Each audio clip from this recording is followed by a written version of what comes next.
Oras sa Bisya pa Buddy Ballesteros, alas 8:08.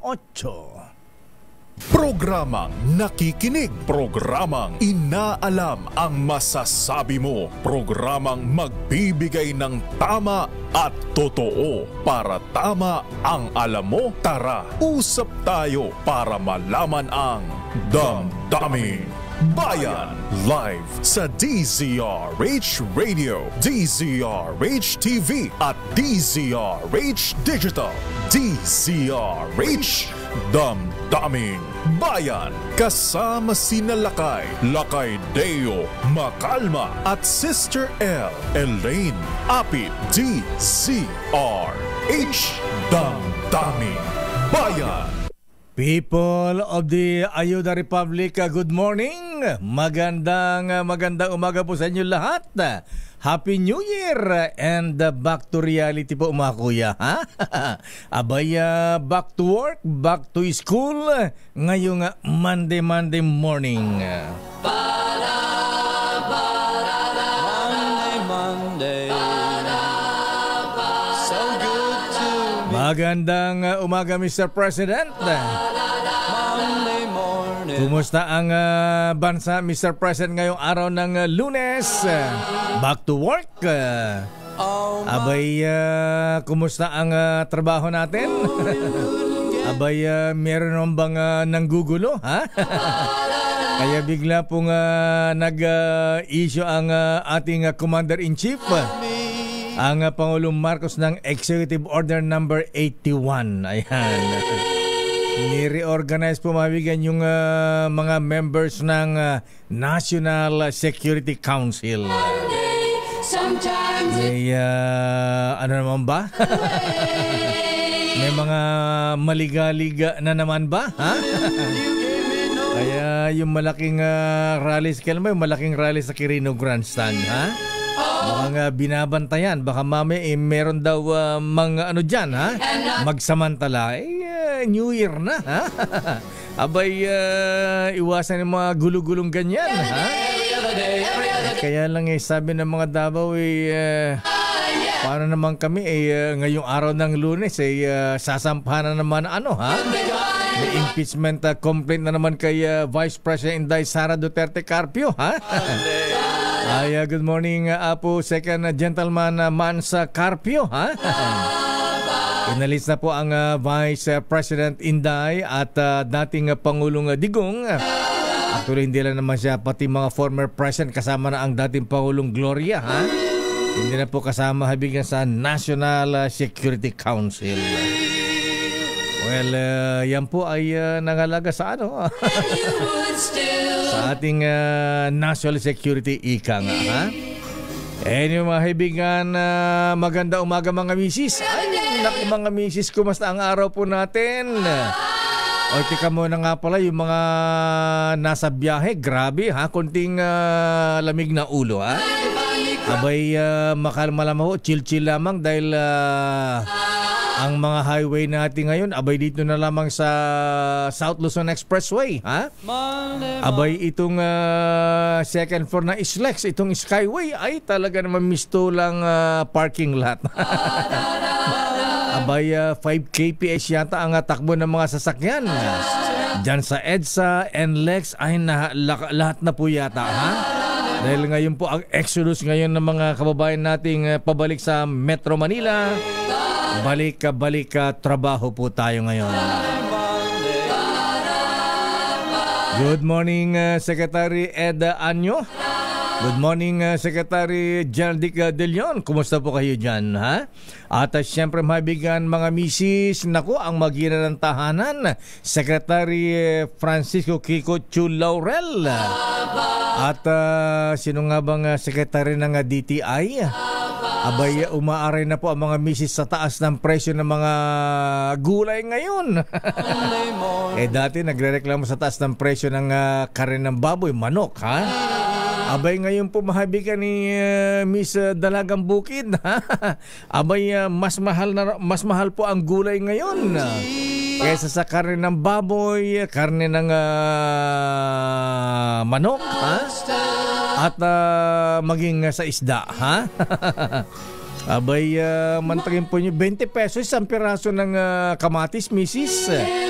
Abay, ang kamatis, magkano ba, Miss Giselle? 300 pesos kada kilo, ha? Pati sibuyas, mahal na rin mga misis. At ang malungkot dito ay pati, nako ha? Pati sili ay 1,000 ba? 1,000 per kilo? Grabe, ano ha? Kaya pala mainit ang ulo itong si Sister L na ginagawang merienda po yung siling labuyo, mga kaibigan, ha? Ginagawang chichirya. Ay, nako, back to work, back to work. Sandali lamang, standby. Let Narciso, ano ang latest sa Malacanang? Anong schedule ng Pangulong Marcos ngayong araw ng Lunes? Ngayon po ay 6 ng buwan ng Enero. Good morning din sa mga deboto ng Black Nazarene. Abay, grabe ha? Ayan, grabe ang paghahanda, pero mas grabe ang basura sa Maynila, ha? Abay, ginagalit si Mayor Hani Lacuna. Hatawin mo nga sila, Mayora, ha? Sira ulo itong itong Lionel din, ano, ha? Lionel Waste Management. Abay, Yorme Isko, ikaw ba may pakanan nito? Malapit daw kay Yorme Isko, parang sinasabota ang Maynila ngayon si Mayor Lacuna, ha? Abay, December 30 lamang tinapos na ang hindi na nagakot ng basura, ha? Ayan na talagang sinasadya para ang sisihin po ay si Mayor Hani Lacuna. Abay, Mayora, ha? Abay, pagka ganyan ng Lionel, baka mamay may bayarin pa kayo. Huwag nyo nang bayaran. Kasuhan nyo pa. Public service siya, mahabigan eh. Hindi naman si Mayor Lacuna ang tatamaan dyan, mga kababayan natin sa Maynila na nagtiti sa basura ngayon. Pero sandali lamang, si PNP Chief General Romel Francisco Marbil hinima ang pulis na protektahan ang dignidad sa nalalapit na eleksyon. Ay, akala ko ipapatawag yung pulis na nag-ala Ricardo Dalisay dun sa Sambanga ba yun? Alamin nga natin, 15,000 doon ng mga pulis ang itatalaga sa selebrasyon ng Black Nazarene sa January 9. Alamin nga natin ang latest paghahanda ng Philippine National Police. Aris number, nga pala ha, ayan, may report na ba ang PNP Chairman Boy George, ha? Ano-ano mga probinsya ba ang itinuturing na hot spots ngayon, ha? Kaugnay sa nalalapit na eleksyon. Aris number 52, Edniel Parrosa, please come in, Edniel. Lakay, inatasan ng bansang pulisya ang mga tauhan itong protektahan ng dignidad ng hanay sa nalalapit na midterm elections ngayong taon. Yan ang mensahe ni PNP Chief Police General Romel Francisco Marbil sa unang Monday flag raising ceremony ng Campo Crame ngayong 2025. Ayon kay Marbil, hamon sa PNP ang gagawing pagbabantay sa seguridad ng senatorial at local elections. Hindi umano dapat magpa-apekto ang kapulisahan sa tinawag niyang undue influence o mga impluensya, lalo na parating sa politika. Pakinggan natin ang general. Our dignity as police officers is one of our most valuable assets. Let us not allow anyone to take it from us, for no one has the right to do so. We must protect our integrity and never allow it to be compromised by temptations or undue influence. Ginawa ni Marbil ang pahayag sa kanyang talumpati dito kani-kanina lamang sa harap ng PNP personnel kasabay ng araw ng pag-imprenta ng COMELEC sa opisyal na balotang gagamitin sa halalan. Magsisimula ang election period sa Enero 12 at inaasahan natin lakay na ilalabas na anytime soon itong listahan ng mga areas of concern na may kaugnayan pa rin sa eleksyon ng 2025. Ito si Edniel Parrosa. Ayan na, Edniel. So, wala pang report ang PNP kung saan yung mga lugar na hot spots sa kaugnay sa darating na eleksyon. Actually, lakay, bago magpalit ng kalendaryo, bago matapos ang 2024, mayroon ng mga rekomendasyon ang Philippine National Police kasama ng AFP na isinabnit doon sa pinakahuling command conference dito sa Camp Crame. Pero yan ay dadaan pa syempre sa scrutiny at COMELEC lakay ang mag-a-announce nitong final na listahan ng mga pasok sa election areas of concern. Antabayaran natin lakay kay Comelec Chairman George Garcia. Wala pa bang binabanggit kung saang lugar ito? Ang BARM, ayan, mainit din sa BARM, ha? Abay, saan ba? Saan ba mainit ang labanan ng politika? Oo, lakay, meron na yan. Meron nang nirekomenda ang PNP, lakay. Pero yung final list ay i-announce ng Comelec anytime soon. Lalapat January 12 ay formal nang magsisimula yung election period. Teka muna, anong direktiba ng PNP chief? Paano yung mga pulis na nakatalaga sa mga politiko? Ito ba i-recall o sila ay mananatili? Kung matatandaan mo, lakay, nireport na rin natin na maliban doon sa mga security detail ng mga VIPs, ay maging yung mga police, lakay, na naka-assign doon sa kung saan sila botante, ay may reshapo dyan lagi, lakay. Yan ay regular na ginagawa every 3 years, kumbaga every maghahalalan. So we expect na ngayong 2025, more or less, baka tapos na rin. O hindi man, nasa process na dahil nagsimula na nga yan yung pag-recall doon sa mga security detail ng mga VIP, lalo na yung mga kakandidato, lakay, sa eleksyon. Maging yung mga polis na nakatalaga initially doon sa mga lugar kung saan sila botante, yan ay magkakaroon ng balasahan. Nag-start na yan, lakay, noong 2024. Okay, maraming salamat, Eniel Parrosa mula sa Campo Crame. Balik sa iyo, lakay. Damdamin Bayan. At mula po sa Campo Crame, dumako tayo sa Malacanang. Aba, abay, Malacanang, deadma sa pagpalag ni dating Press Secretary Sala Panelo at sa pagtanggal kay Vice President Inday Sara Duterte Carpio sa National Security Council. Sa National Security Council pala, Miss Lete, kasama pala rito ang ang Senate President, House Speaker. Akala natin yung mga former President lang, mga, ayun, of course, sa VP, sa Defense, sa NICA, ISAP, ayan. Abay, kasama rin pala ang ilang congressmen dito, mga bigan. Pati, meron pang 3 deputy speakers, ha? At maging yung mga chairman ng iba't ibang committee like, siyempre, National Security, Defense, ano pa ba? At siyempre, of course, ang Defense Secretary, ang AFP Chief, at maging ang Department of Foreign Affairs. Abay, kasali pala sa lito. Pero ang tanong, kailan ba kinoconvene itong National Security Council? At paano nga ba, ba't binuhay? Ayan, ba't nireorganize itong National Security Council? Inalis na ang mga dating mga presidente, samantalang sa buong daigdig ganyan. Yung National Security Council na mabigan, former president, kasama yan, ha? Naalala po niyo nung pinaraid ni Obama si Bin Laden. Abay, bago pala isinagawa yung raid dun sa Pakistan ba Afghanistan. Abay, kinonsulta man ni President Obama noon si former President George Bush. Ganyan po, mahabigan ang pangalaga sa national security. Anyway, alamin nga natin report mula kay arrest number 14. Abay, pero obvious. Siyempre nga naman, kung may mga threat ang Vice President sa First Family, ha? Abay, mukhang dun nag-ugat Secretary Panelo, ha? Yung threat ng Vice President sa Presidente Marcos at First Lady at Speaker Romualdez. Kaya nabuo itong in-reorganize itong National Security Council through Executive Order number 81. Damdamin Bayan. RH number 14.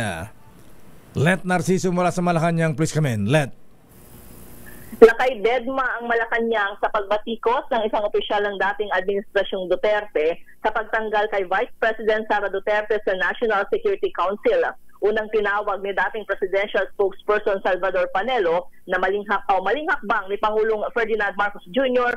ang pag-alis kay VP Sara sa NSC. Nagpapakita niya ito ng maruming pamumulitika at maituturing na panibagong aksyon para sirain ang political star power ng Vice Presidente. Sabi pa ni Panelo, isinama lamang sina dating Pangulong Gloria Macapagal Arroyo at Joseph Estrada sa mga inalis sa NSC para pagmukhaing hindi pinupunteriya si VP Sara. Gayunman, sinabi ng palasyo na hindi sila maglalabas ng pahayag kaugnay ng mga patutsada ni Panelo. Lakay? Ayan, so kailan maging effective yan, Miss Let? Epektibo na lakay pagkatapos ng publication sa official gazette. Ayan, so paano yan, Miss Let, na saan ba nagugat ito? Ito ba dahil sa banta ng Vice President sa buhay ng Pangulong Marcos, First Lady at Speaker Martin Romualdez? Hindi natin masasabi yan lakay dahil ang tanging pahayag na sinabi ni Executive Secretary Lucas Bersamin ay para gawing mas episyente at epektibo daw ang membership ng NSC. Ayan, masyado rin maingat ang Secretary Bersamin, ha? Kasi kung iba dyan, siguro kung si Secretary Harry Roque ang magsasalita dyan, pinagbabaan ng presidente. Di siyempre, ganon yan. Alangan na matutulog kami sa pansinan. Pero iba ang Apo Lucas Bersamin, masyadong diplomatic. Ayan, dapat diplomat ito ha? Pero kung mga...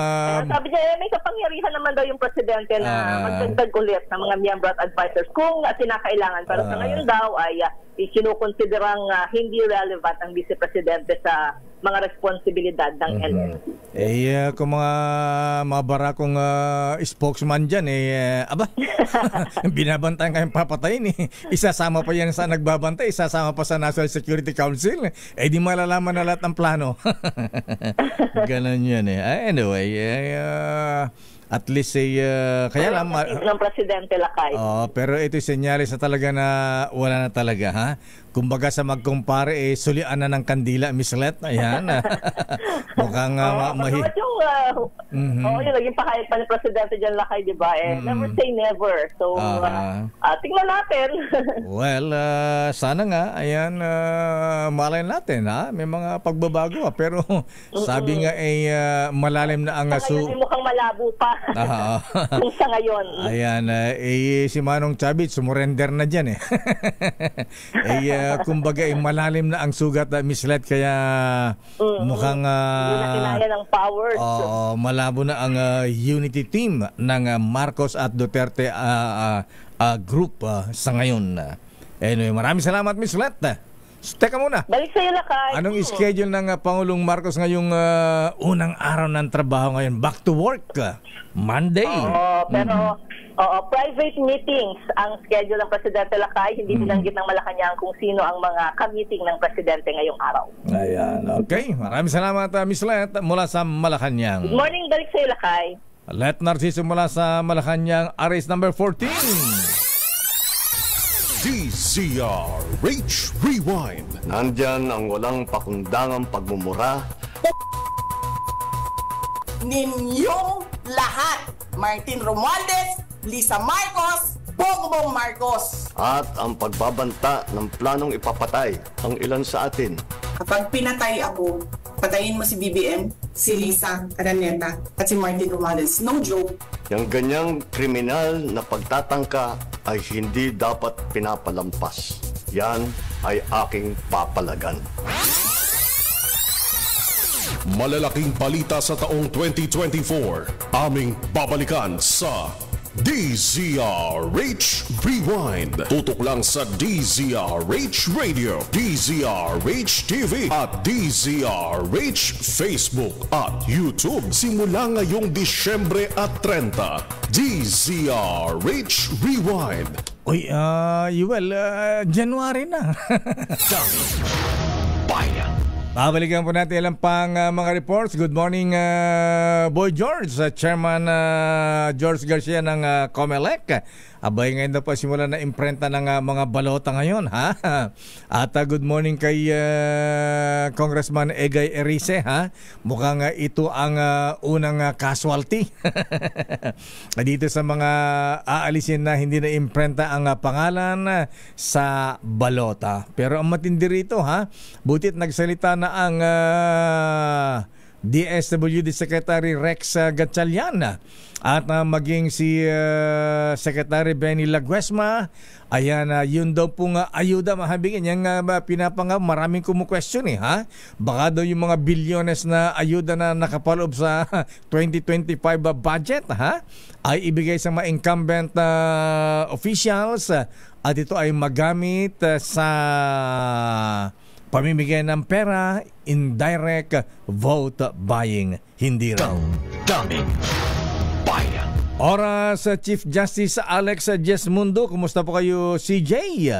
Oras ganap na alas 8:28. Bayan. Oras, Sister L. It's 8:36. Wow, welcome back, Sister L. Lakay, bakit ganon? Kahapon pa ako nag-on air, Ganon ba? Pero good morning, Lakay, at good morning sa ating mga viewers at listeners. Three Kings ngayon, Lakay. Ganun ba ang Three Kings? Ngayon ba? na, yes. Di ba January 6 yan? January 6 ngayon. Oo nga pala, ano? Oo.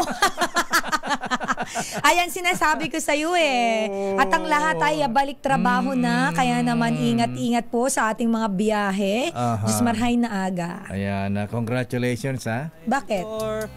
Ikaw ba yung niregula ni Mr. Politician? Ha? Yung, Sikat ba ako?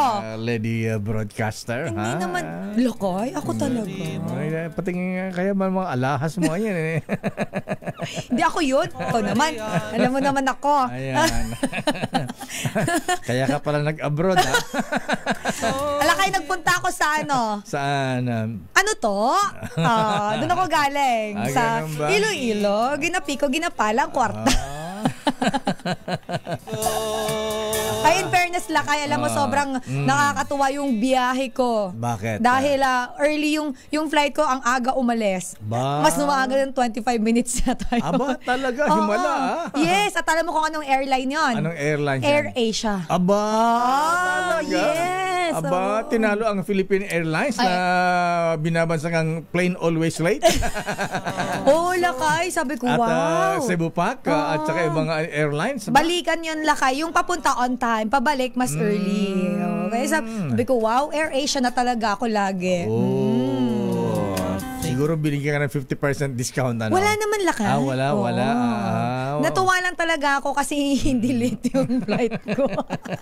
Kasi di ba kapag dito sa atin, minsan delay, di expect mo na yun. Ikaw naman, iniiba mo yung kwento Bakit? Ikaw yung lady broadcast na sinasabi ni Morley, ha? Ay, hindi ako yun. Hindi ba yun? Oo. Speaking of, may chismoso nag-message. Sabi ni Victor De Leon Lima, Ano? sino yung blind item? Ganun ba yun? Hindi ako yun, Lakay. Ayan. Kasi daw, sikat daw yun ako lang ako sikat ka. Di ba sikat ang Sister L nationwide, ha? Papasikat pala. Sana wag ma-jinx. Ayan. May mga politicians na nagpaparinig, ha? Sino-sino yan? At paparinggan ko rin. Pero sandali lamang, Sister L. Nako, talaga naman itong ginawa ni Ninong Don Ramon San Miguel Ang dyan sa Ninoy Aquino International Airport sa mga paliparan. Diba nagtaas ang mga services ngayon na dyan, Sister L? Yes, oo. Simula sa parking at pati mga concessionaire sa loob, ha? Yan, may mga tindahan doon, may mga shops, yan. Abay, pati parking yata ng aeroplano, tumaas na rin. Kaya itong mga airline carriers ngayon sa Pilipinas siya daw ay nababahala. Ayan, kasama na ang domestic carriers, ang Philippine Airlines, Cebu Pacific at Air Asia, ha? Dahil hindi rin maiwasan ang taas singil ngayon sa Ninoy Aquino International Airport. Ayan. Paano kayong renta ni Katunying sa airport? Tanungin natin kung magkano ang itinaas. Ayan, Tinaasan ba? Ininong eh. Doble ba ang renta Katunying o same? O baka may discount. Ayan, baka may discount kay Ninong. Ha? At maliban dyan, ano pa, siyempre yung tuloy-tuloy na taas ng presyo ng petroleum products.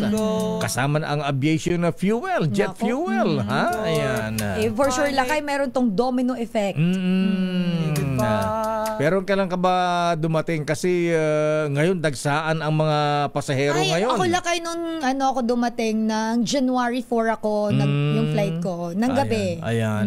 Dahil may surge po ngayon mahabigan ng mga pasahero, pabalik ng Metro Manila, pabalik ng Pilipinas, galing abroad, galing ng mga probinsya, at ganoon din po mahabigan yung mga galing Metro Manila, pauwi din ng mga probinsya. Alam mo Lakay, ang daming napansin ko, ang daming turista nung pagdating ko. Talaga? Napakaraming turista sa airport.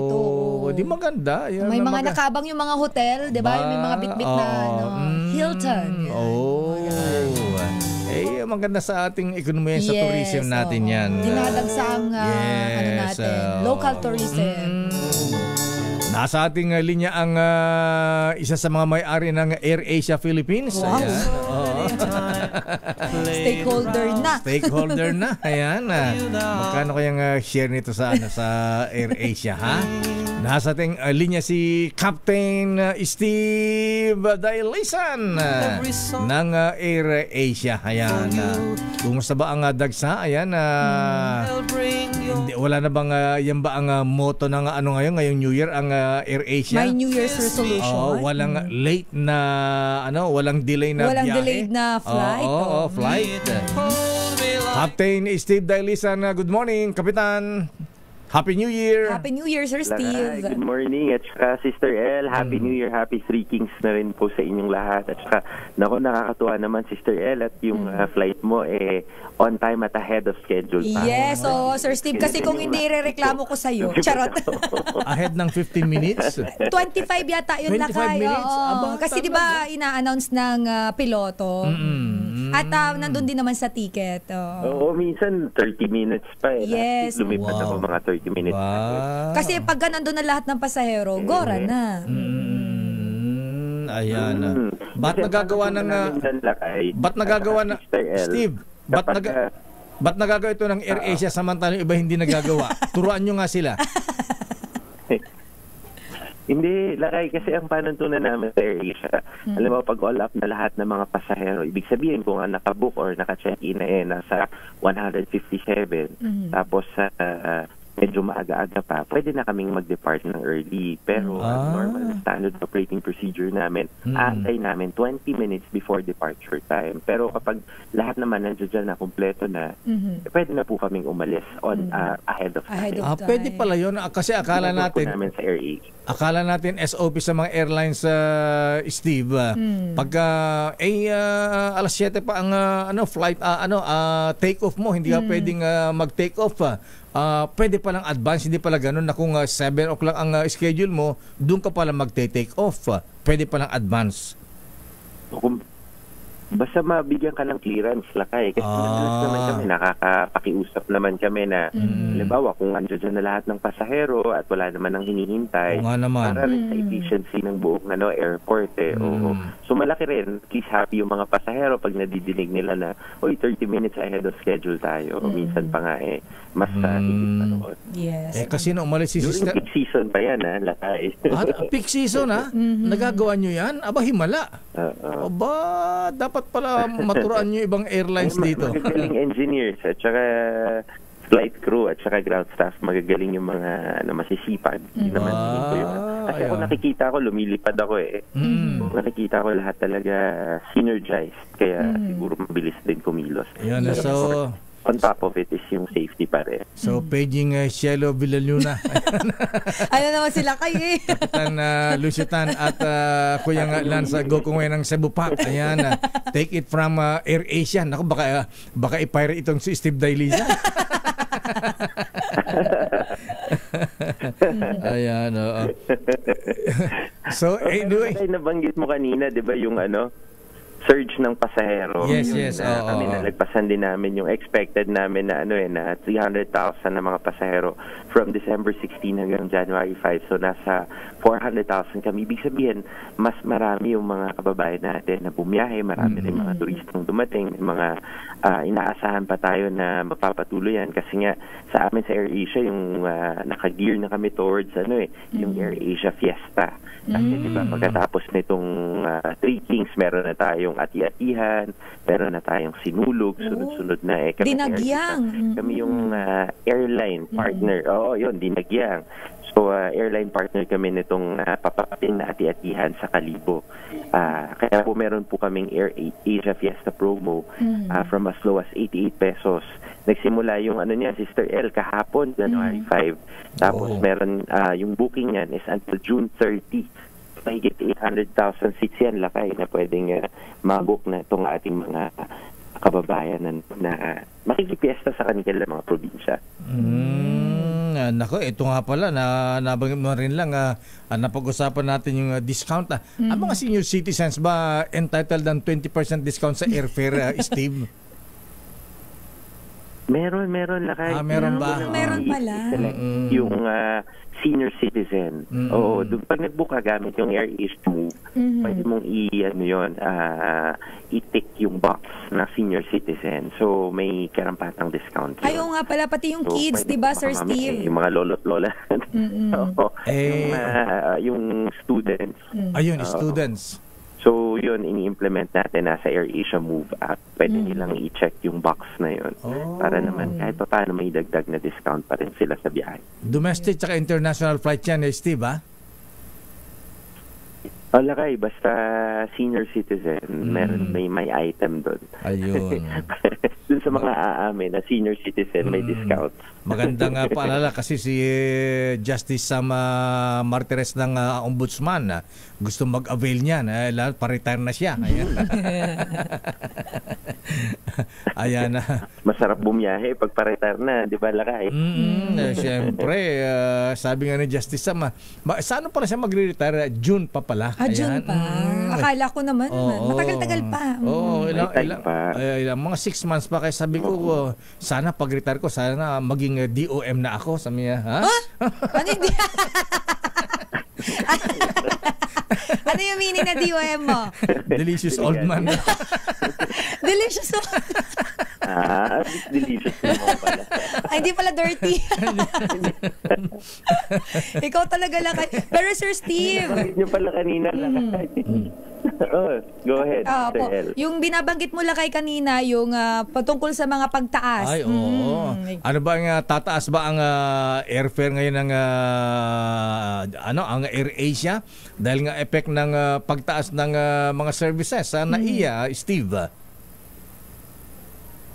Una-una Lakay, syempre kami kaisa kami ng NNIC, ng grupo ni Mr. Ramon Ang sa kanilang adikain na pagandahin yung airport kasi deserve naman talaga ng lahat ng Pilipino na magkaroon ng maayos na serbisyo, lalo't yan yung gateway ng ating bansa, lalo na sa turismo.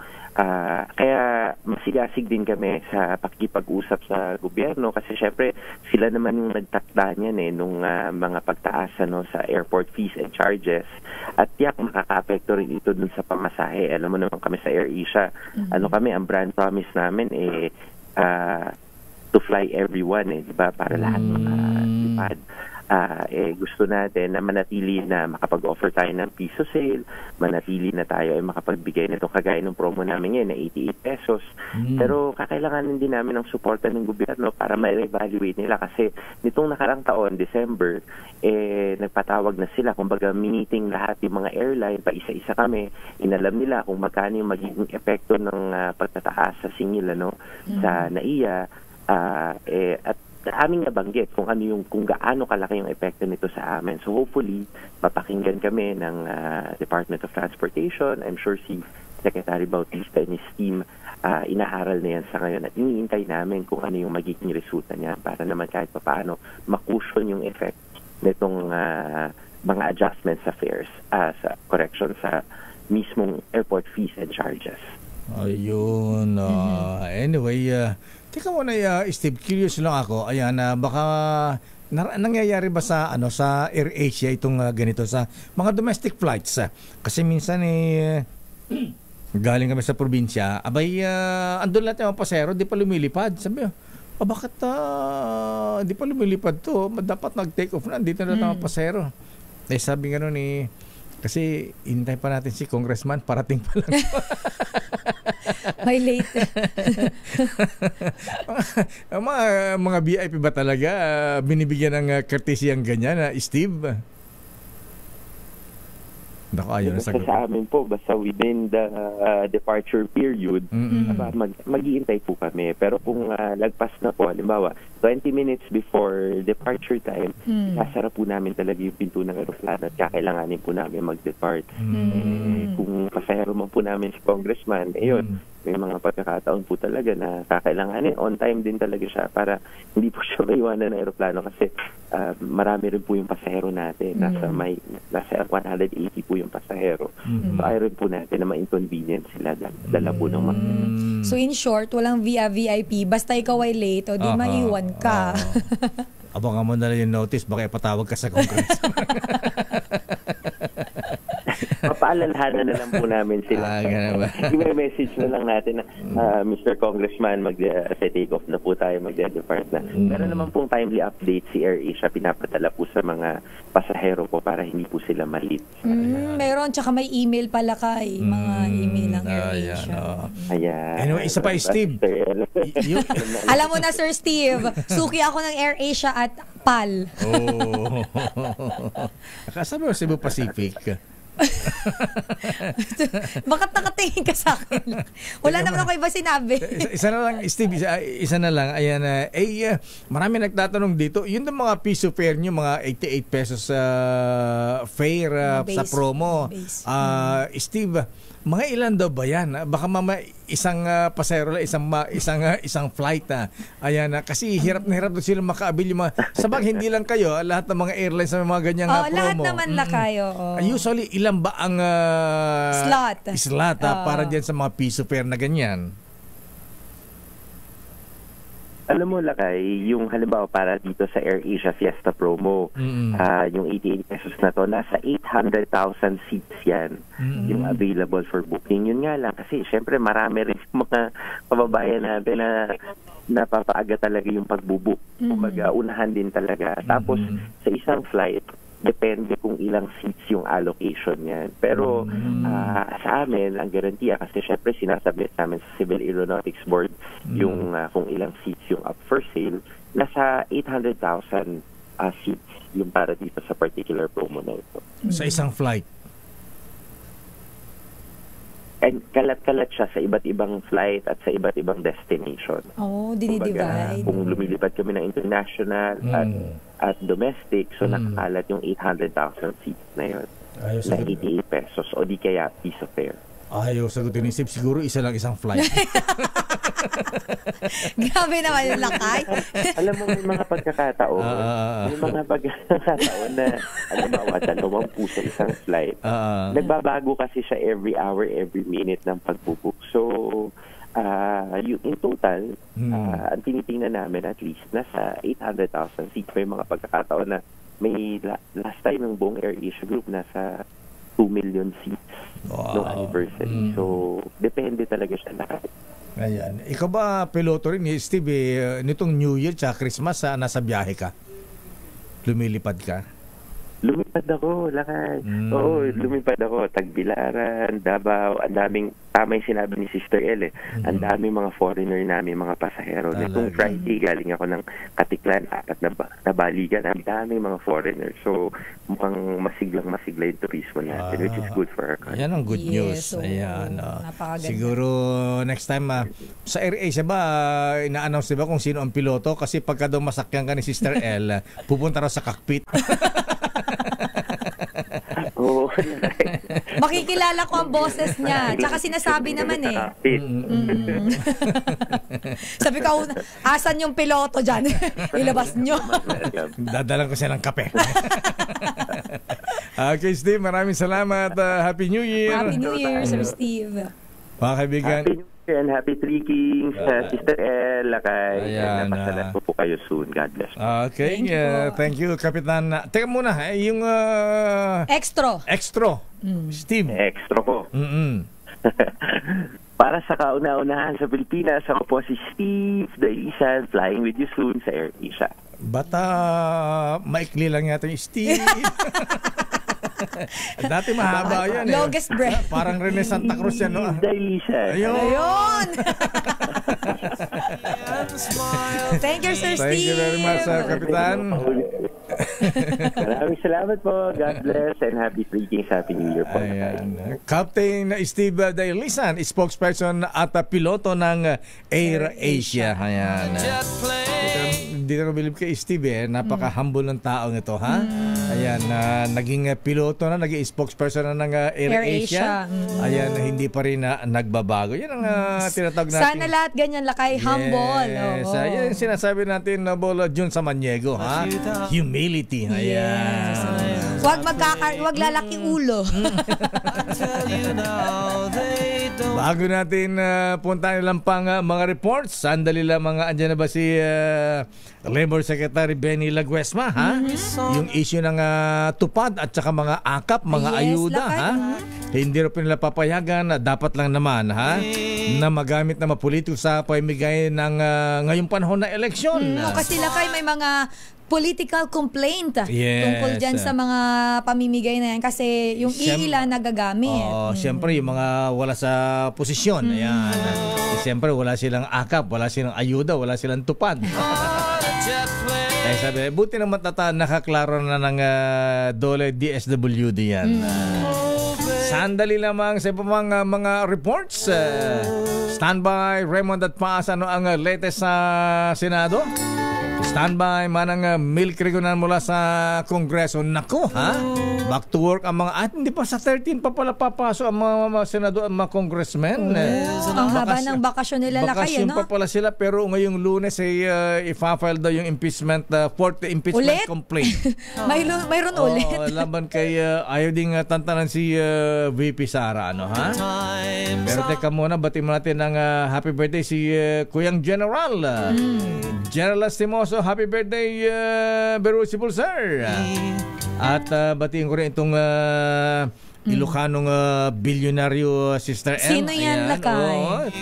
Ayan, ito mga dahil para mga Ilocano, mga bilyonaryo ng mga simple lang, ano, ha? Ayan, parang si Manong Icasiano Casigod, Mr. Freddy Castro, di ba? Ito naman ni taga Cagayan, ayan, si Manong Ray Carpio, ha, ng Monaco, ha? Monaco Real Estate, ayan.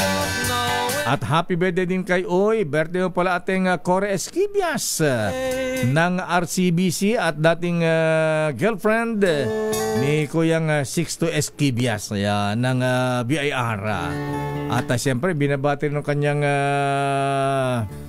gwapong manugang, ayan, si Commissioner June Lumagi.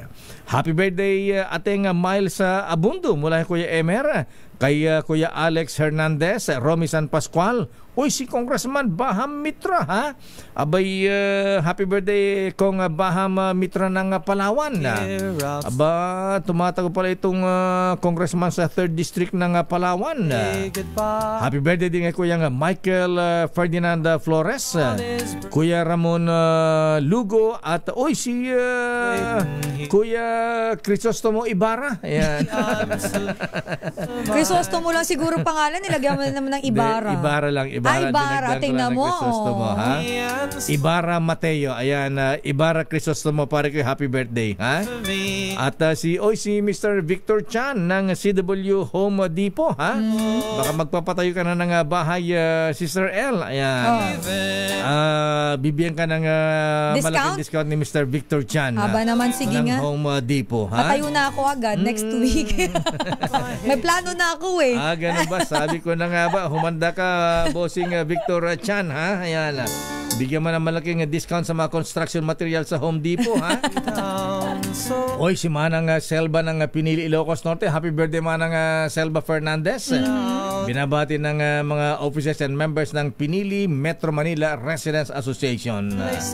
At congrats din kay Ninang. Ayan.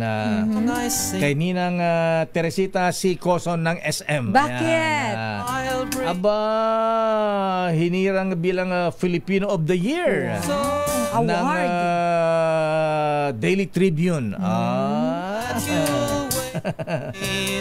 Fernandez, sep-sep. Hindi masyado halata. Hindi halata. Ayan. Pero dapat lang naman ang success nitong si deserve naman lakay Ninang talaga. Teresita C. Coson kaya nga nasa Forbes magazine naman pangalan yan ha.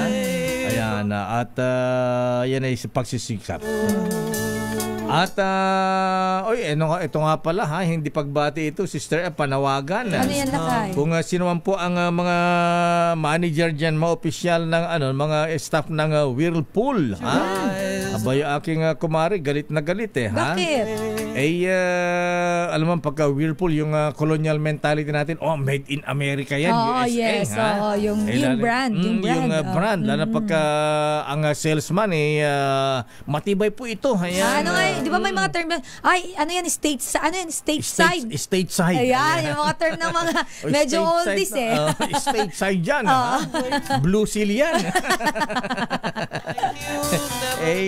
Yung ating kumare Sister L, abay, siyempre, may impression tayo na pagkamahal, matibay yan. Yes, kasi yun yung mindset ng tao ang mahal-mahal yung washing machine tsaka dryer na binili.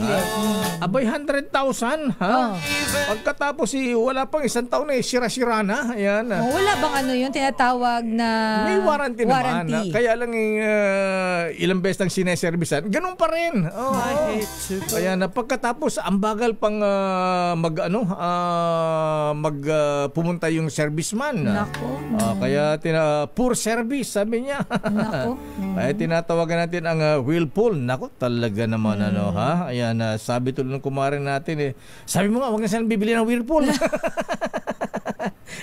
For service. Mahina pa. Ang mahal-mahal nung binili Bakit ganon? Bagsak sa quality. Ayan, sana yung 100,000 ko, nakabili na ako ng 5 washing machine na made in China. Baka mukhang mas matibay pa dyan yung napanalunan ko sa raffle dati Hanggang ngayon gumagana. Ayan. Pero ito gumagana Anong sabi ni Manong Chavit? Ito lakay, ang inisyatibang pagtatayo ng mga economic zones sa bansa na isinusulong ni senatorial aspirant Luis Manong Chavit Singson ay mas lalong pinagtibay ni Chief Presidential Legal Counsel Juan Ponce Enrile matapos nga nitong ipahayag na ito ang tutulong sa Pilipinas sa oras ng mga krisis. Sinabi ni Manong Chavit na number 58 siya lakaya, number 58 sa Senate ballot, ang mga economic zones ang magiging sagot sa problemang kinakaharap ng bansa kaugnay sa economic resilience at pagkakaroon ng mas maraming trabaho at seguridad para sa Pilipinas. Iginit ni Manong Chavit na ang mga economic zones ay magiging instrumento ng progreso dahil masisimulan nito ang ibayong industrialisasyon sa bansa sa lahat ng mga underserved areas at makakainganyo ito ng mga foreign investors. Git pa ni Manong Chavit, kailangan daw nating ilapit ang trabaho sa mga mamamayan. Ang mga economic zones ang makapagbibigay ng trabaho para sa mga Pilipino at hindi na nila kailangan pang umalis ng bansa na magre-resulta ng isang balanced regional development. Pang-ilan na ba siya sa rating? I-check natin si Manong Chavit. Umakyat na ba? Ayan. Nasa top 15 na ba siya? Ayan. I-double check natin lakay. Mayroon bang latest? Ayan. Pinagmamalaki yung V credit card ba 'yon? Yung tawag dito, yung sinusulong niya. V-Bank, ayan, vegan, ayan. Pagka pa daw hindi tumasa ang rating ni Manong Chavit, ayan, yung V-Bank niya na may laman yatang 500 ba? Ayan, para lang tumaas, sasabantan niya ng vegan langganisa. Hindi lakay, natawag niya doon. Bangko ng masa and credit cards for the poor. Pero may tawag doon sa credit card niya, lakay, di ba? V-Bank nga eh. V-Bank ba? Alam ko V-Bank ba? Parang nakalimutan ko lakay yung tawag. Ayan, kaya lang mas maganda yan kung may kasamang vegan langganisa, sabi ko sa'yo. Bakit langganisa? Pwede ba sa akin bagnet? Ayan, bagnet. Ayan, sa Ilocos kasi yan. Sa Ilocos, oo nga pala. Sa vegan. Sa vegan. Vegan langganisa. Langganisa talaga ang masarap na isawsawan ng sukang Ilocos. Ginutom ako bigla. Ano ba ulam natin? Oras, Sister L. 9:05. Ang balitang ito ay hatid sa inyo ng Diabetes. May tete si Deo makalma pagtutusan nyo.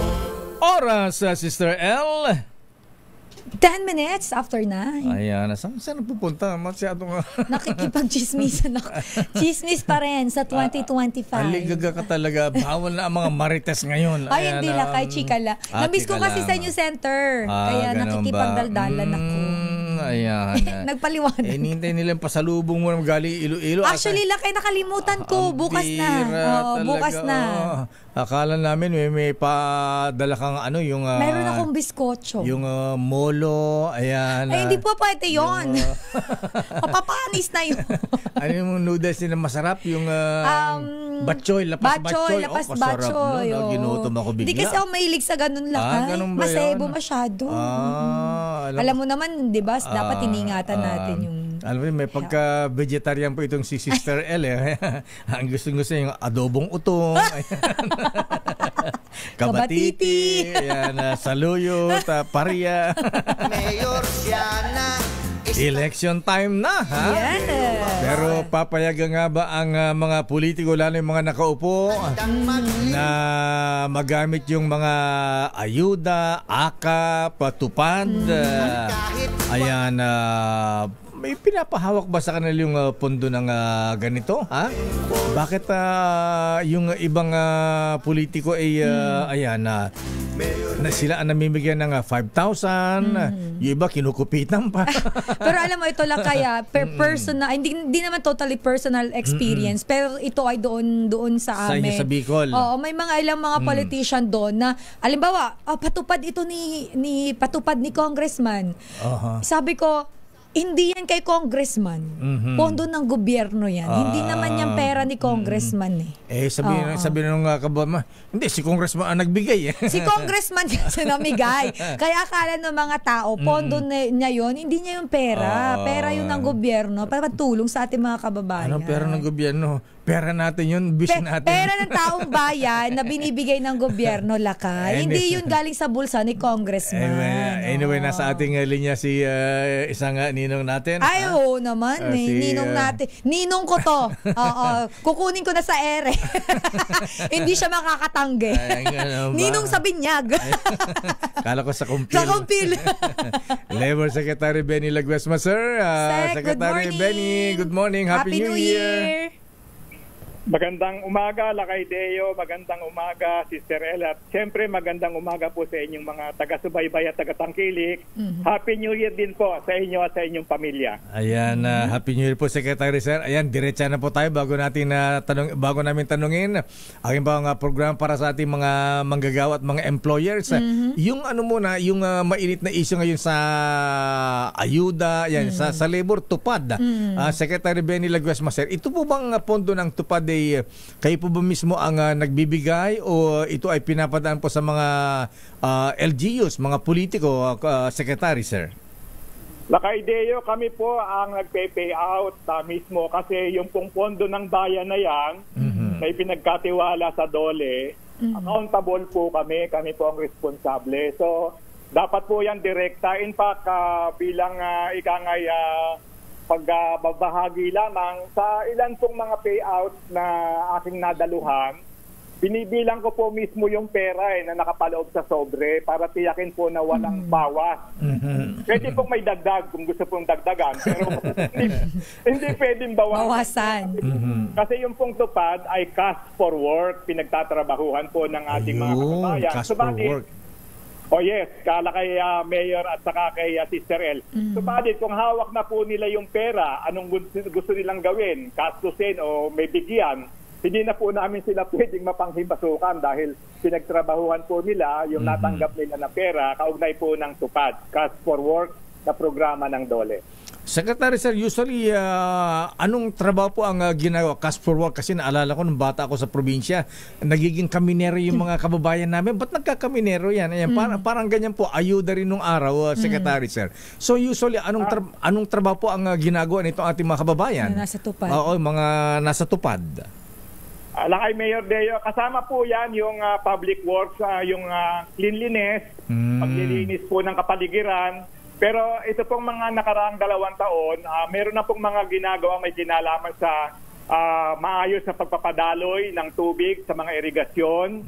Tumutulong na rin po ang TUPAD workers sa pamamagitan po ng pagtatanim. At yung pong iba, nagtutuloy po dun sa livelihood program kasi ini-encourage po namin sila na kung magtatanim po sila ng puno, sana po yung mga fruit-bearing trees.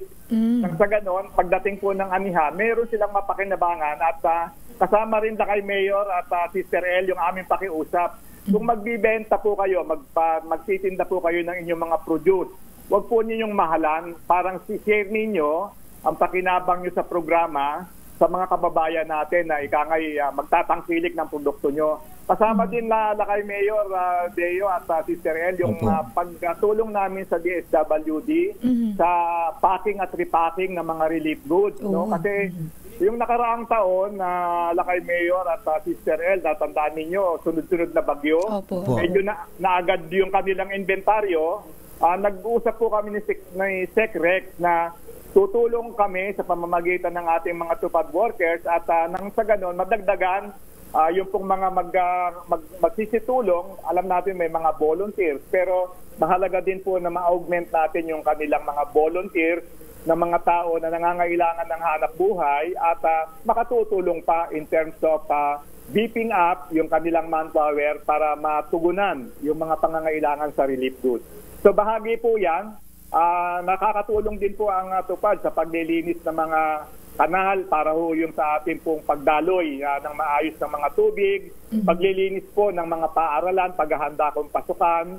So, samot-sari, lakay Mayor Deo at Sister Ella, mga pwedeng gawain nito pong programang TUPAD. Hindi lamang po yung pagwawalis ng kalsada kasi sinasabi ko nga po kahit pabiro lamang na kay Mayor at Sister L, baka po maubos ang asfalto kawawalis. Sek, nabanggit mo yung pagwawalis. Sek, marami po tayong mga natatanggap na complaints, usually po mga comments din dito kapag nababanggit po namin yung TUPAD o yun pong mga yung iba po ayuda. Pero ito naman po kasi pinagtatrabahuhan para mabigyan po ng hanap buhay yung ating mga kababayan. Pero may mga ilang reklamo po tayo natatanggap na yung iba daw po, pagka mag-anak ng isang politiko ay napapasok doon sa TUPAD, tapos nagpipicture lang daw po, Sek. So, ano po ang pwedeng gawin ng mga may complaint na ganito may mga experience sa kanilang mga lugar? Saan po sila pwedeng direktang magreklamo? At ano po ang kailangan nilang ipresenta na ebidensya para po mapatunayan yung kanila pong mga sinasabi? Kasi hindi naman po pwedeng wala po tayong ebidensya, baka mamaya sabi-sabi lang. Tama yan, Sister El. Tinutugunan po namin kung kami po ay nakakatanggap at medyo nakakarinig po ng ganyang klaseng mga pasabi, pagpuna o kaya naman po ay reklamo.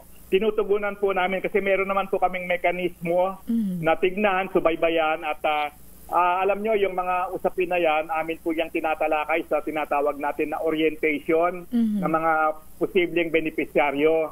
At yun pong may kinalaman sa mga eligibility, nagpo-profile din po ang Department of Labor and Employment. Binabalidate po yung sinasubmit na listahan.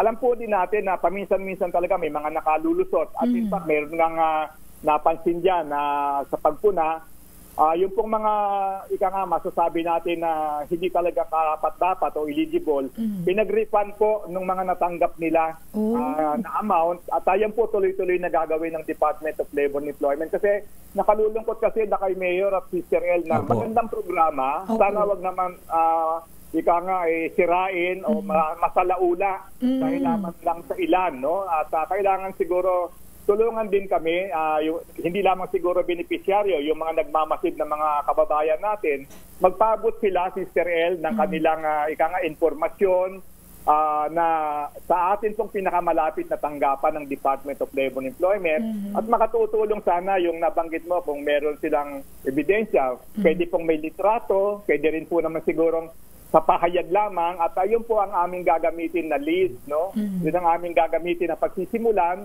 ng aming pagtitingin kung tama ba o hindi tama. Kasi alam natin, minsan nagtitinginan, yung iba sinasabi, kasi hindi kami malapit sa politiko, hindi kami good kay barangay chairman. Hindi po yun ang pamantayan ng pagpapatupad ng Department of Labor and Employment na programa. Kaya nga, pag nag-submit po sila ng listahan, binabalidate po yun. Nagkakaroon ng profiling. Ikalawa, mayroong orientation. Pinapaliwanag namin sa kanila ang mga obligasyon nila doon sa programa. At sinasabi rin po namin na kung kayo ay tatanggap na ng inyong pinagtrabahuhan, dapat walang bawas yan, walang kaltas. Yun nga, ang nabanggit ko nga kanina, lakay Mayor Deo at Sister El. Kung kanila na po yung pera, hindi namin sila mapangunahan kung saan na gustong dalhin yung pera nila. Pero tinitignan po namin talaga kung merong mga sumbong, merong mga reklamo, may kinalaman po sa maayos at tapat na implementasyon ng programa ng DOLE. Secretary Sir, sa mga manggagawang nawalan po ng trabaho, ayan, like nitong, ang daming empleyado ng Sofitel na nawalan ng trabaho nung magsara, o kayo mga naapektuhan ng POGO na Filipino workers natin dyan, Secretary Sir, paano po sila makinabang sa tupad? Una, yung binanggit mo yung specific, yung Sofitel. Yes, sir. Yung ating regional director mismo, nakipag-ugnayan sa liderato ng Union at kabahagi din yung management. Meron na po kaming dalawang grupo na napagkalooban po ng tinatawag natin na livelihood program. Batay po doon sa pananaw ng mga bumuo ng grupo kung ano ang kanilang nakikita na medyo maayos o pwede lang patakbuhin na livelihood. So, tuloy-tuloy po yung aming, yan po ay halimbawa lamang. Sa bahagi naman po ng sa Region 11 po, meron tayong dalawang kumpanya ron na nagsara, naapektuhan po mahigit kumulang 2,000 mga manggagawa temporarily. Binigyan po natin ng temporary emergency employment. Mahigit 2,000 po yon. So, pwede po silang magsadya, magpaabot ng kanilang paghingi ng tulong. Pero ginagawa rin namin lakay Mayor Deo at Sister El, yung tinatawag natin na at our own initiative. Pag nakakuha kami ng information, bumababa na po kagad ang ating mga implementors. Hindi na po naghihintay, nalalapitan pa sila. Nang sa ganon, matiyak na ang kanilang talakayan ay talagang direkta. Wala nang ibang mga sabi na magpapadrino o kaya naman ay magsasabi na akong tumulong sa inyo. Ginagawa din po namin yung direktang pag-approach, no? Paglapit sa kanila. Dahil nakikita naman din po namin yan kung mayroong report ng pagbabawas, pagtanggal ng manggagawa. Nakikita po yan sa requirement ng reporting ng mga establishment. At yan po ang magiging hudyat para gumalaw po ang ating mga regional personnel, tulungan po yung mga naapektuhang mga manggagawa. Isa na lang, Secretary Sir, may tanong dito si Nicanor Elman, magkaroon ba ng wage increase sa Labor Day? Ang aga for Labor Day. Maaga pa. Siguro, yung kaibigan natin, pwede rin sagutin na sana tignan natin yung ano naman yung karagdagan para may kinalaman sa collective bargaining agreement. Gusto ko lang siguro magbigay ng ulat, update, lakay Mayor Deo at Mr. El. Itong nakaraan na taon, nakatapos po lahat ng mga regional tripartite wages and productivity board. Doon sa kanilang sa pagtalima sa tagubilin ng ating Pangulo na kanyang ipinahayag ng Labor Day nung nakaraang taon na timely review ng mga existing minimum wage level 60 days prior to the anniversary date ng yung pinakahuling wage order nila, at lahat po ay nakapagpalabas po ng kanilang wage order maliban na lamang sa Regional Tripartite Wages and Productivity Board sa Bicol, the regional office number sa Region 5. Bakit po? Kasi po ay yung nga, alam yan ni Sister El, talaga po namang napinsala ng mundo ng sunod-sunod na bagyo ang ating mga kababayan dyan sa Bicol, at yun pong mismo mga kinatawa ng manggagawa sa Regional Tripartite Wages and Productivity Board, sila po ang nakiusap dun sa mga kasamahan sa board na pwede ba ipagpaliban muna natin ang talakayan sa karagdagang sweldo. Tulungan muna nating makabangon ang mga maliliit na kumpanya dito sa ating rehiyon at pag dumating ang akmang panahon, doon na tayo mag-deliberate, no? So medyo natutuwa po ako doon sa ganung klaseng mindset o inisyatiba na nanggaling sa kinatawan ng mga manggagawa na ang kanilang inalala at inisip, medyo tulungang makabangon ng mga kumpanya nang sa ganon, kung gumanda ang operasyon ng mga kumpanya, yun ang magbubunsod para sila naman ay humingi ng karagdagan sa kanilang mga employer. Sek, may pahabol ako. Ang DOLE po pala ay mag-a-assist dun sa mga underpaid household helpers. Ano pong ibig sabihin nito? Ano yan? Unpaid? Mga underpaid po, Sek. Kasi ang alam natin mga kasambahay, meron ng mandato ang batas na dapat sila ay bayaran ng tama, no? Siyempre, yung tama, relative na naman yan, lakay Mayor de, sabihin. Yung karagdagang 500, 1,000 sa umiiral na minimum wage ng ating kasambahay, maliit pa rin. Pero minimum lang po yun. Ibig sabihin, beyond the minimum, pwedeng pag-usapan. Kung meron po tayong mga kababayan, mga kasambahay na hindi binabayaran tama. For example, sa National Capital Region, effective January 4, dapat po ay 7,000 na ang minimum. At hindi sila binabayaran, pwede po silang magsadya din o magpaabot ng kanilang paghingi ng tulong sa nearest regional or district office ng DOLE. O kaya po, pwede rin silang magpaabot ng kanilang paghingi ng tulong sa amin pong hotline 1349, no? 1349. At amin pong susubukan na ipatawag ang kanilang employer nang sa ganun masabihan na sa umiiral na regulasyon dapat ang ibinabayad na ay sa NCR 7,000 na ang minimum effective January 4 para po sa mga kasambahay. Ayun, 7,000 na pala lalakay, Take note sa mga employer. Secretary Sir, maraming salamat po. Maganda umaga and muli, Happy New Year. Thank you. Thank you, Sec. Maraming salamat din kay Mayor Deo at sa iyo, Sister El. At siyempre, mabuhay po ang inyong programa at patuloy po kaming dudulog sa inyo upang makapagpaabot ng maasahan, tumpak at kapaki-pakinabang na mga informasyon. Maraming salamat po at magandang umaga din. Manigo at masaganang bagong taon po sa inyo. Ayan. Thank you, Ninong. Ayan, si Ninong Sec Benny Laguesma. Talagang papasakal ka na ba talaga? Lakay, wala pa. Wala pa. Sabi ko nga sa'yo, binyag. Bagal, baka maunahan. Oras, Sister L. It's 9:27. Ang balik. Oras, Sister L. 9:31.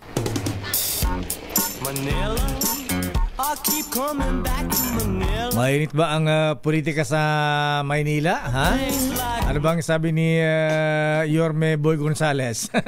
Lakay, mukhang may bagong survey na inilabas. Nakita mo ba yung kawawa? Mukhang ang ikakantya ulit ni Boy Gonzales ay kawawa si Yorme. Ganon?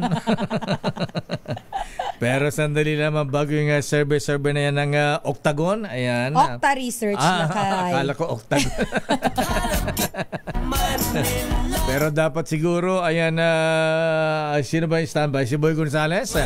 Standby Boy Gonzales, abay yung bang dadaanan ng traslasyon, baka mamaya diyan pa tatampad yung mga sandamakmak na basura. Ay, alam mo ba Lakay, meron sinend si Boy Gonzales na video dito sa ating GC.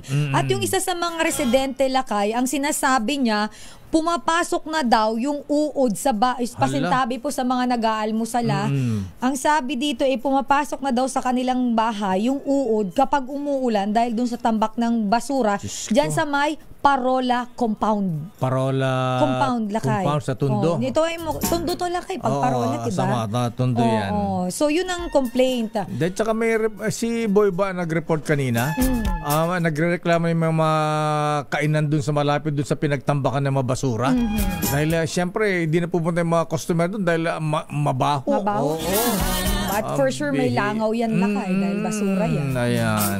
Sa ano Lakay, may epekto yan sa health. Ayan. Kaya siguro Ayan, asan yung Lunel management na waste management na yan? Wala na raw lakay eh. Napalitan na pala eh. Pero kahit na hindi daw ginawa yung trabaho pala lakay. Sabi ko, di wag bayaran. Kasuhan. Ayan. At syempre, yung pumalit naman, abay bilis-bilisan. Ayan, double time. Double time. Magpakitang gilas sila. Ha? Ayan. Lalo kung ano pangalan mo ng bagong contractor boy. Samantala, sandali lamang, standby sa ganap dyan sa Quiapo. Sa Huwebes na pala yung Sister El yung January 9, yes. Ang bilis ng panahon talaga, ano ha? Pagkatapos, kailan ba holiday ng Manila? Kailan ba ang Manila Day? Manila Day? Pero bago yan Manila Day. Manila Day lakay ay Tuesday, June 24. June 24 pa. Akala ko ngayon January. Ayan. Pero ang sabi ni Raymond Dadpaas, ang Department of Health dapat daw palakasin pa ang information campaign laban sa HMPV na manoy kumakarat sa China. Ayon kay Senator Tol Tolentino at Senator Bong Go, ha? Pero alam mo, bukod dyan, siguro yung basic muna, Raymond, ha? Senator Tol, Senator Bongo, ha? Alam po niyo mahabigan siguro po kung mapapasyal lang kayo sa mga government hospitals. Ay kalunos-lunos po ang kalagayan ng ating mga pasyente sa PGH, Jose Rizal, hospital. Ayan, yung Rizal Medical Center na ang pila ng ooperahan iraraffle pa. Diyos ko. Saan ka naman nakita ng ganyan? Ganyan na ba ang health services natin sa Pilipinas? Diyos ko po. Anyway, alamin natin ang report mula kay Raymond Dadpaas. Aris number 28. Raymond, please come in. Anong sabi ni birthday boy, Senator Tol Tolentino? Mayor at Elaine, mas makatutulong sa ating mga kababayan kung mas diinin pa ng Department of Health ang kanilang information campaign doon sa napaulat na kumakalat umunong sakit sa China. Ito yung Human Metapneumovirus o HMPV. Dahil ayon kay Senador Francis Tol Tolentino ay napakahirap at mapanganib kung sa social media lamang namumulot ng impormasyon yung ating mga kababayan. Ito ay sa kabila ng unang naging pahayag na may Assistant Secretary Albert Domingo ng Department of Health na fake news yung kumakalat sa social media kaugnay sa di-umuray outbreak ng HMPV sa China. Para naman kay Senador Christopher Bongo na siyang chairman ng Senate Committee on Health, dapat ay maging kalmado ang ating mga kababayan, ngunit kailangan ding magmatyag. Hindi dapat magpanik at umasa lamang at maniwala sa mga opisyal na pahayag ng Department of Health at World Health Organization hinggil sa nasabing karamdaman. So fake news daw yan, Raymond. O kasi wala pa yung statement ng World Health Organization dyan, di ba? Wala. At mismong ang DOH ang nagsabi, Mayor, na walang batayan yung mga lumalabas na mga kwento na nanggagaling sa iba't ibang. Kaya lang, Mayor, kasi yung mukhang may mga disinformation campaign din na nangyayari. Ang problema ay nakatutok doon sa mga larawan na ipinakikita na napakaraming mga na-hospital doon sa China. Bagamat ang report nga ay wala namang confirmation na ito ay dapat katakutan ng ating mga kababayan. Baka naman mga file video pa yan nung kasagsagan ng COVID, Raymond. Yun na nga yung kinatatakutan dito. At yung sabi nga ay wala namang, yun nabanggit niya, wala namang pahayag dito ang World Health Organization. Kaya hindi tayo dapat mabahala. Pero maganda rin na anumang mga problemang ganito ay dapat pinaghahandaan. Ayan, okay. Tama yan. Ayan. Okay, so abangan na lang natin yan. Maghintay muna. Huwag mo nang padadala. Ayan. Huwag mo nang sasay sa ganitong unconfirmed reports. Yun ay pakiusap na ni Senator Bongo. Makatutulong din kung yung mga kababayan natin ay umiwas sa pag-share ng mga unverified information, lalong-lalo na kapag pagdating sa health concern, dahil alam naman natin na yung ating mga kababayan ay napakataas na ng takot dahil doon sa ating naranasan sa panahon ng COVID-19 pandemic. Ayan, may kinakanap na yata dyan, may nag-a-alarm.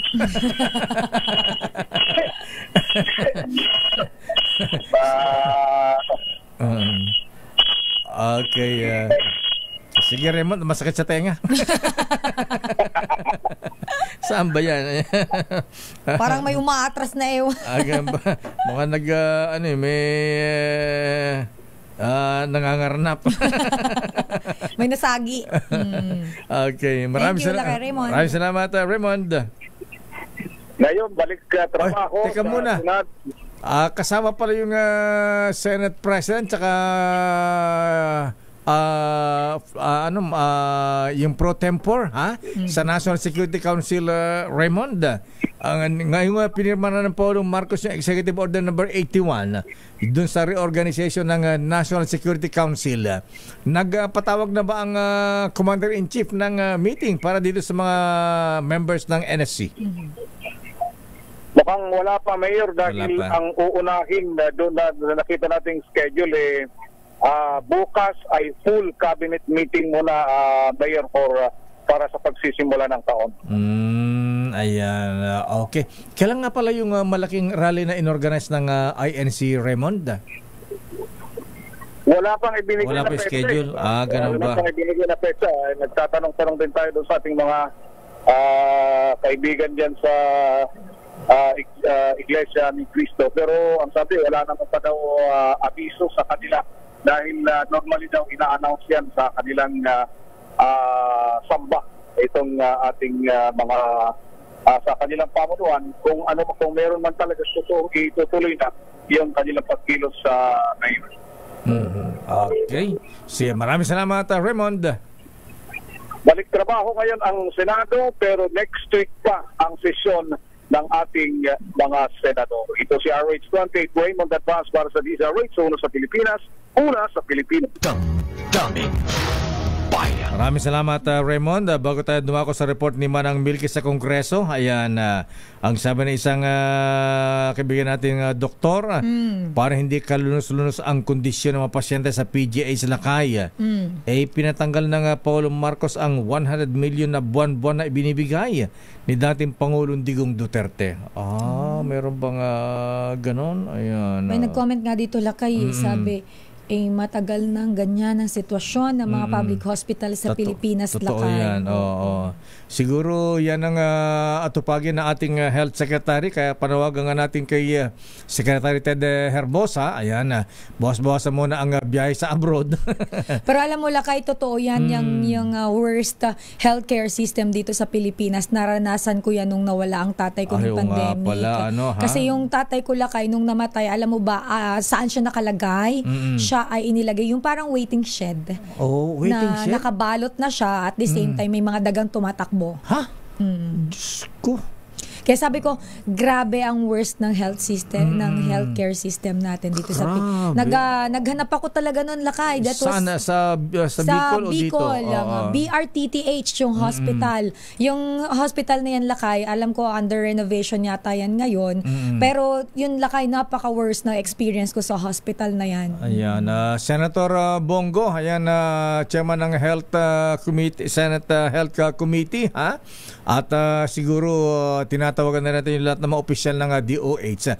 Yan ang parang natin sinasabi. Ayan, pwede ba pasyalan ang mga government hospitals? Ayan, PGH, Jose Reyes, ayan, East Avenue Medical Center. Tsaka yung mga provincial hospital, Lakay, hindi yata nakikita, no? Pero dapat talaga napagtutuunan po ng pansin nyo. Yung ang lumapit sa atin, kung di pa na lumapit dito sa atin, baka hindi na inabot ng Pasko at saka New Year, Sister El. Lakay. Dahil mantakimuti, grabe yung sakit niya, namimilipit oras-oras oras. Ayan, pagkatapos naku po sa monoblock. Ayan. Yun lakay, nakakaawa yun din Ayan, yun. Buti ka mo na ano na ngayon, okay na. So pagkatapos kung pasyalan ng doktor once a week, ayan, pagkatapos i-schedule ng operasyon ayan, kailan ko ba diniskasyon? November, December. Lakay. November pa, ha? Ay, hindi. December na lakay kasi ang inaano natin, baka nga daw hindi naabutan ng Pasko yung pasyente. Tsaka bagong taon. Kasi baka daw kung hindi mabunot sa raffle ng iraraffle pa yung bubunutin sa kung sino dapat maunang operahan. Baka January pa. Kaya yung mga dyan nagpapaligsahan, nagpapagalingan, di healthcare system mag-focus. Alam mo lakay, kaya natutuwa ako kay Senator Bongo din. Kasi isa siya sa mga senador na tinututukan ang healthcare system yung sa ating malasakit bansa. center niya, ayan. In fairness na, ayan, sabihin nyo, namumuliti ka. Baka sabihin nyo, bias or whatsoever. Pero nakikita natin lakay Hindi, tsaka matagal na niyang ginagawa. Yes, hindi lang ngayon panahon na election. Ayan. So siguro, paging DOH, ayan, tingnan niyo po, ang di ba pwede magpatawag ang Senator Bongo? Ayan.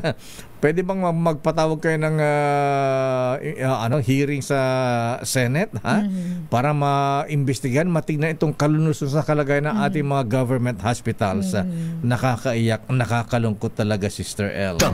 Daming bayan. Samantala, mga brethren, sad news. Ayan, sabi ni Kuyang Commissioner Boy Balmores, sad news sa mga brethren, mga nobilities, dahil si Kuyang Noble High Sheriff Rafi Rojas ng Maguino Shrine Club dropped his working tools last night. Ayan, so nakiramay po tayo sa pamilya ni Kuyang Rafi Rojas. Nakita mo na ito, na-meet mo na ito, Sister L. Sino lakay? So itong si Kuyang Rafi Rojas. At talaga ba? Yes, yung Shriners na may sombrerong cap. Sabi ko, anong sombrero para obispo? Ayan, ayan. Nagpunta na yan, na-interview natin dito, ha? Sila po ang may-ari ng Hidden Valley sa San Pablo City. Ayan. So our condolences po sa pamilya ni Kuyang High Sheriff Noble Rafi Rojas. Daming lakay, meron palang sa mga gustong humabol, mga gustong manood ng Metro Manila Film Festival lakay o yung MMFF, extended lakay ang pagpapalabas ng mga pelikula nila hanggang January 14. Ayon yan sa Metropolitan Manila Development Authority. Ano ba magandang panoorin dyan? Ikaw lakay, depende sa'yo. Pero maraming movies dyan. Wala na ba yung meron ba mga movies na yung mga makabuluhan ba? Like Rizal, Muroami, mga ganun ba? Ito lakay, mayroong iba-iba yung mga movie nila lakay. Meron dyan yung parang about sa breadwinner ng pamilya, siguro. Yung mga ganyan. Yung may makabuluhan, yung may aral. Ayan. Hindi lang yung puro actually pambata. Lakay, may mga nanood na rito. Mukhang maganda ang feedback nila. Doon sa breadwinner. Sa mga movie. Okay. Yung Green Bones. Ano ba yung kwento ng Green Bones? Dapat may moral lesson. Oo. Mukhang maganda lakay yung mga entry nila ngayon. Mayroong may tinatawag na may mapupulot kang aral. Okay. Kasi sila nanood lakay, ako lang hindi report mo na kay Manang Milky. Ayan. Sige, puntahan muna natin ang report ni Manang Milky. May New Year's resolution tayo, sabi ni Malu. Huwag mag-overtime. 10 minutes, mag-extra na raw tayo. Totoo, tita. 4 na impeachment. Ayan. Talaga ba? So baka masisi pa ako. Ayan nga. Sige, dahil dyan, yan na po ang kabuuan ng programa. 4 na impeachment complaints laban kay Vice President Sara Duterte. Yes, kasi nga naman, Malu, alam mo naman tayo rito, ayaw nating tanggihan yung mga gustong mag-invest dito sa atin. Nangihikayat ng investors. Ayan, tulad ni Manong Chabit, alaka na investment niya rito. Kaya nababanggit lagi Pero report na nga muna. Ito na 4 na impeachment complaints laban kay Vice President Sara Duterte. Target na ma-consolidate ng Kamara ngayong linggo para umusad na daw ang proseso. Detalye balita mo, RH12, Milky Rigunan. Mana Milky. Sister El at Lakay, pagpapasyahan na ng Kamara ngayong linggo na pag-isahin ang mga impeachment complaints laban kay Vice President Sara Duterte at umusad na ang proseso. Ang kay House Deputy Minority Leader at ACT Teachers Party List Representative Franz Castro, sentro sa betrayal of public trust ang grounds ng impeachment complaint laban sa pangalawang Pangulo. Naniniwala rin si Castro na malakas ang impact ng pagsama ng ilang miyembro ng majority group kung matutuloy ngayong araw ang pag-endorso sa ika-4 impeachment complaint laban kay VP Sara. Ibig sabihin lamang nito anya na kumbinsido na ang liderato ng Kamara para isulong ang impeachment laban sa pangalawang Pangulo. Narito si House Deputy Minority Franz Castro sa panayam ng isyung pangbayan. Ang Kongreso, especially yung Senate, continuing naman ang Senate 12 lang yung mapapalitan dyan, no? Hopefully pro-impeachment. Kasi baka baka talagang mag-spill pa yan doon sa susunod na Kongreso, no? Kung nai-endorse na sa Senate. Kasi may theory kasi na kahit na matapos na ang Kongresong ito, napunta na sa Senate, ay magtutuloy-tuloy yan. So parang may ganun tinitingnan na theory na kailangan lang ma-endorso bago matapos ang 19th Congress. Sabi pa ni Castro, sumulat na rin sila kay House Secretary General Reginald Velasco na magpatawag ng meeting sa Miyerkules, January 8 at may sulong na ang proseso ng impeachment. Na rin sa panahon, sinabi ni Castro, naniniwala sila na kailangan ma-endorso sa Senado ang impeachment complaints kay VP Sara para pwede pang matalakay sa pagbubukas naman ng 20th Congress. So, inyong kinagunahan na gulat para sa DZRH, una sa Pilipinas, una sa Pilipino. Daming bayan. Maraming salamat, Manang Milky Regunan. Standby Giselle Ricafort, Val Gonzales.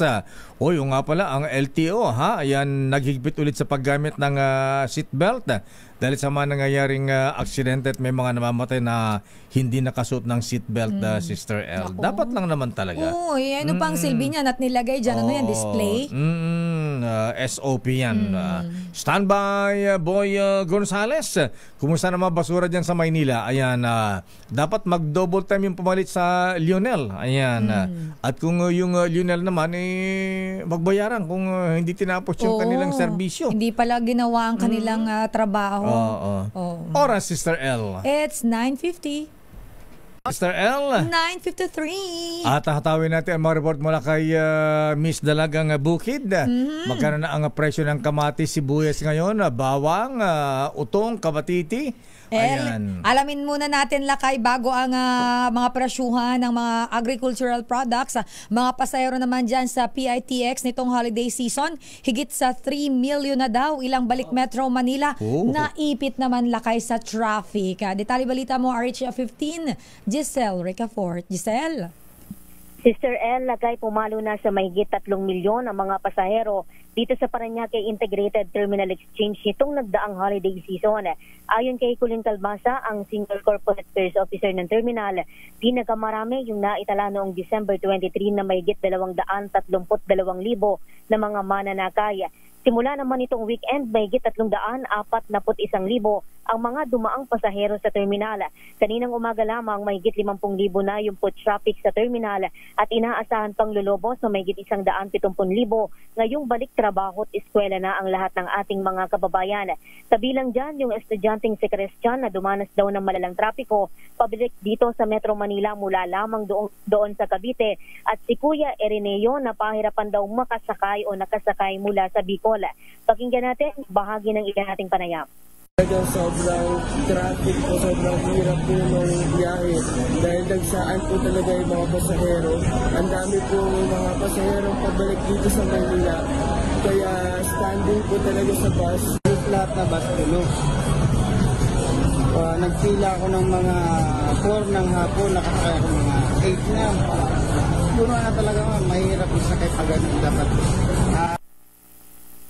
Mahigit 900 naman na ipinagbabawal na gamit yung kumpiskado sa PTEX, kabilang na yung 25 pakete ng mga paputok at yung iba't ibang klase ng mga patalim. Ito si Giselle Ricafort para sa DZRH, una sa Pilipinas, una sa Pilipino. Daming Bayan. Maraming salamat, Miss Giselle. Report mula kay Val. Malawakang kampanya naman sa Off mic ka, Sister L. malawakang malawakang kampanya sa paggamit naman ng seatbelt. Sinimula na ng Land Transportation Office. Detalye balita mo, RH5, Val Gonzales. Val. Sister L at Mayor, kasabay ng pagsisimula ng taong 2025 ay umarangkada na ang mas agresibong kampanya ng Land Transportation Office o LTO para sa pagsusuot o paggamit ng seatbelt. Ayon kay LTO Chief Assistant Secretary Atty. Vigor Mendoza II, bahagi ito ng mga hakbangin sa kaligtasan at maiwasan ang mga road crash incidents sa mga kalsada sa buong bansa ng LTO. Asahan na ang presensya ng kanilang mga enforcers sa kalsada na magpapatupad sa paggamit ng seatbelt. Nagsasagawa na rin ng koordinasyon ng LTO sa iba pang mga ahensya at ang malawakang information dissemination upang ipabatid sa mga motorista ang kahalagahan ng pagsusuot o paggamit ng seatbelt. Dahil dito inatasan na ni Asik Mendoza ang lahat ng mga regional directors at district office heads na gamitin ang social media at iba pang paraan para ipaalam sa publiko ang kahalagahan ng paggamit ng seatbelt. Batay sa nakasaad sa Republic Act 8754 o ang Seatbelt Use Act of 1999, bukod sa multang 1,000 hanggang 5,000 piso, ay maaari ding masuspindi at maribok ang lisensya sa pagmamaneho ng isang driver na mahuhuling hindi gumagamit ng seatbelt. Ako si Val Gonzales, DZRH, una sa Pilipinas, una sa Pilipino. Daming Bayan. Maraming salamat, Val Gonzales mula sa Maynila. Punta naman natin ng Maynila, paghanda para sa pahalik sa Quirino Grandstand. Patapos na, pero kumusta na, Boy, ang sitwasyon dyan sa Maynila? Nahakot na ba yung mga nirereklamong tambak ng basura? RH29, Boy Gonzales. Boy. Sister El Lakaya Deo, nakahanda na ang stage kung saan ipipwesto ang Jesus Nazareno sa pagdadausan ng pahalik sa Quirino Grandstand sa Luneta Park. Ikinabit na rin ang mga ilaw at sound system, nakalagay na rin ang mga barikada sa paligid ng grandstand. Nakalatag na rin ang command na center per sa aid station ng MMDA habang mahigpit na seguridad ang ipinapatupad ng Manila Police District sa paligid ng Quirino Grandstand. Nabatid na kagabing alas 10, dinala sa Quirino Grandstand ang Jesus Nazareno mula sa Basilica Menor at pabansang dambana ni Jesus Nazareno sa Quiapo. Isinakay ito sa isang closed van. Tulad ng nakalipas sa taon, magmumula ang pila sa pahalik sa may bahagi ng South Road Drive dito sa Calao Avenue hanggang makarating sa grandstand at palabas ng Katikbak Drive kung saan inaasahan na milyong-milyong deboto ang magtutungo.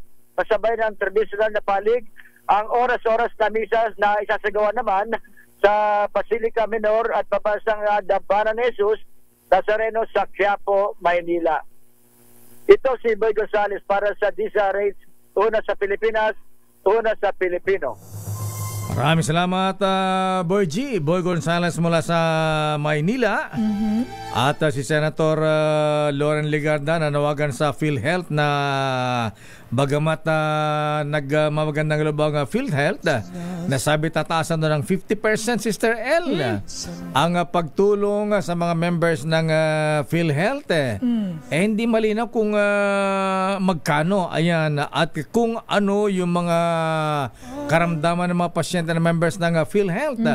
Ang may kinabang dito sa 50% na pagtaas ng tulong daw ng PhilHealth sa mga pasyente. Ayan.